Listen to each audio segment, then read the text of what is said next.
Bonjour à tous et bienvenue dans cette petite séquence où on va parler de changement. En effet, j'entends beaucoup de gens parler de 2026 comme le début d'un nouveau cycle, le début d'un nouveau modèle de fonctionnement, et 2025 comme la fin d'un cycle.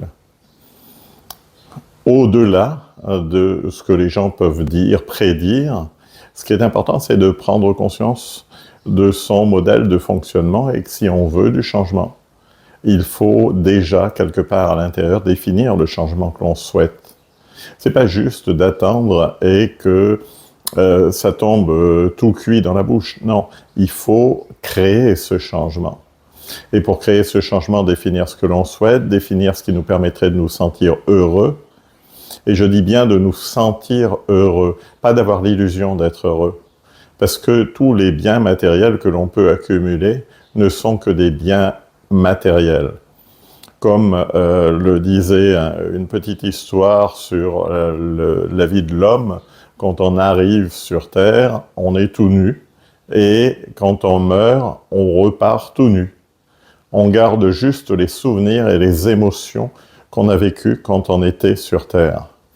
Et ça, c'est intéressant à comprendre et à analyser.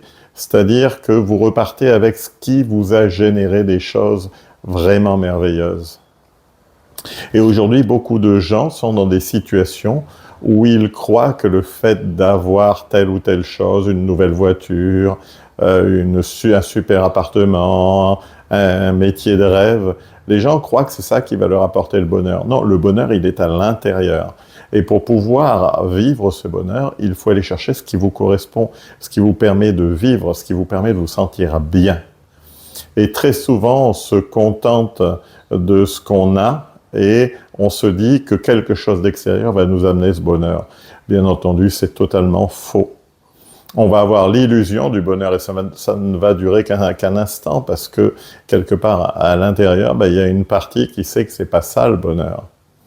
C'est un petit peu, il y a quelque temps, on en parlait avec des collègues, comme des couples.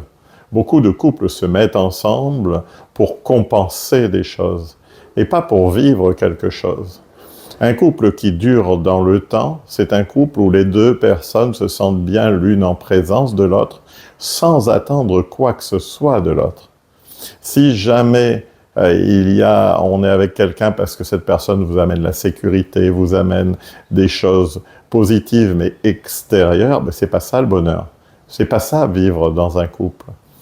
Donc, il y a beaucoup de gens qui, quelque part, en ont conscience, mais qui ne franchissent pas le pas de se libérer de ce modèle-là. Pour quelle raison? Parce que dans le modèle éducatif que l'on a, le modèle sociétal, le modèle religieux, on a tendance à nous enfermer dans des principes généraux. Et le fait de nous enfermer dans des principes généraux, on a l'impression que si on sort de ces principes, on va aller vers de l'insécurité. Et la plus grande peur de l'être humain, c'est l'inconnu. Ça n'est à aucun moment la mort, c'est l'inconnu. La mort étant une inconnue, elle fait partie du lot, mais ça n'est vraiment qu'un détail. Et quand on a compris ça, on sait aussi par expérience que chaque fois qu'on fait un pas vers l'extérieur, même si à un moment ce pas nous coûte, derrière on se rend compte de tout le positif que ça nous amène. Donc c'est important de prendre conscience que aller vers l'inconnu nous amène beaucoup plus de positif qu'on ne le croit. Alors il ne s'agit pas d'y aller de manière suicidaire, mais il s'agit d'y aller de manière progressive. Et de faire un pas vers quelque chose, puis un autre pas, de tester, d'expérimenter, pour vérifier qu'on est toujours en sécurité. Et étonnamment, quand on fait ça, quand on va vers l'inconnu, on se rend compte qu'on acquiert de nouvelles compétences, qu'on acquiert de nouvelles ressources, qu'on acquiert une nouvelle manière de voir les choses. Et des choses qui vont vraiment vous permettre de vous sentir bien. En réalité, quand vous faites ça, quand vous acquérez cette expérience, eh bien, ça vous permet de grandir et ça vous permet de vous connaître vous-même. Parce que finalement, quand on y réfléchit, depuis qu'on est petit, de par l'école, de par le système éducatif, de par les croyances des parents, de par tout le système de la société qui nous entoure, eh bien, on nous fait oublier notre personnalité. On nous fait oublier qui on est. On nous fait oublier qu'on a le droit de vivre. Et progressivement, on va nous mettre un modèle qui va venir mettre une chape sur quelque chose. On va bloquer telle chose, on va bloquer telle chose, on va bloquer telle chose. Et non, on n'a pas le droit de fonctionner comme ça, non, on n'a pas le droit de fonctionner comme ça. Et on nous met un cadre qui fait qu'on s'oublie en tant qu'être humain. Donc c'est intéressant de se poser les bonnes questions et de savoir ce qui nous correspond. Et par exemple, si jamais on se projette dans le futur, eh bien quand on va projeter le bonheur que l'on souhaite, c'est un bonheur interne, ça n'est jamais un bonheur externe. Le bonheur externe viendra après, mais c'est important de définir d'abord le bonheur interne que l'on souhaite. Et le bonheur interne, c'est d'être en paix avec soi-même, c'est d'être heureux avec soi-même. On n'a pas besoin des autres pour être heureux. Si vous avez besoin de quelqu'un pour être heureux, c'est que quelque part, à l'intérieur, il vous manque quelque chose que vous n'avez pas encore trouvé en vous. Réfléchissez-y et démarrez cette année vraiment avec un esprit d'ouverture. Testez, expérimentez, vivez les choses d'une manière différente. Autorisez-vous à certains moments à vous mettre dans l'insécurité pour tester de nouvelles choses. Et vous allez voir que vous allez apprendre beaucoup. Je parle d'une insécurité relative. Je ne dis à aucun moment mettez-vous en danger. Je vous dis mettez-vous en insécurité. Sortez de votre zone de confort. Et vous allez vous rendre compte que finalement, ça vous a apporté quelque chose et vous risquez d'y prendre goût. Et en général, quand on commence à sortir de notre zone de confort, on découvre qu'il y a plein de belles choses à l'extérieur.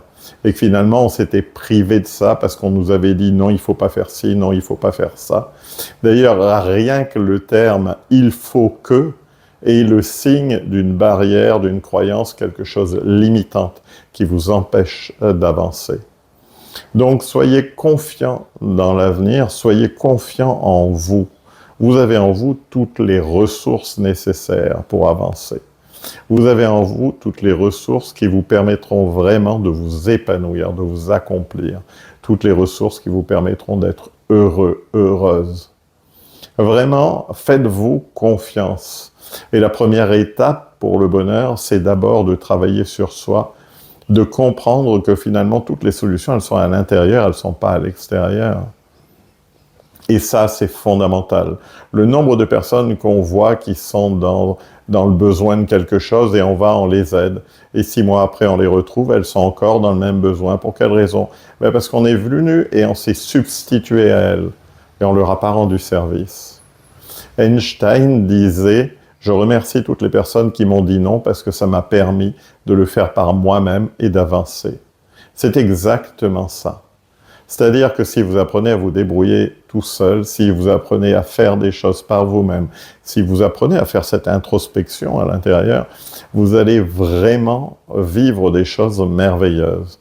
Vous vous rendrez compte que parfois, le bonheur, c'est le simple fait d'être là, assis sur la plage, à regarder un coucher de soleil. Le matin, de marcher, de voir un lever de soleil. Aller dans la nature, voir un oiseau qui se balade, c'est ça le bonheur. C'est tirer une émotion positive de choses très simples.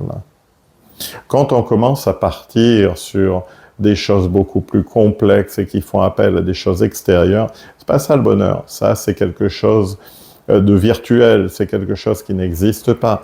C'est quelque chose, imaginez chaque fois que vous accordez de l'importance à telle ou telle chose en vous disant que ça vous rend heureux, ça vous rend encore plus dépendant d'un monde extérieur qui n'est pas là pour vous faciliter la vie et qui n'est pas là pour vous permettre de vous épanouir. Pour vous épanouir, il faut vraiment vous ouvrir sur des choses nouvelles.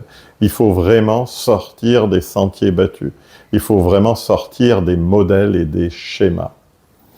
Donc, réfléchissez-y et intégrez là cette notion que vraiment, si on veut sortir de cette prison qu'est le monde matériel, si on veut s'en affranchir pour être heureux, et je ne dis à aucun moment soyez pauvre, je dis simplement que le bonheur, quand vous l'avez, vaut toutes les richesses du monde, et ça ne vous empêche pas, quelque part, de faire, justement, quand vous êtes heureux, vous allez faire un métier qui vous plaît, et quand vous allez faire ce métier qui vous plaît, vous allez attirer des personnes parce que les gens vont voir que vous êtes heureux.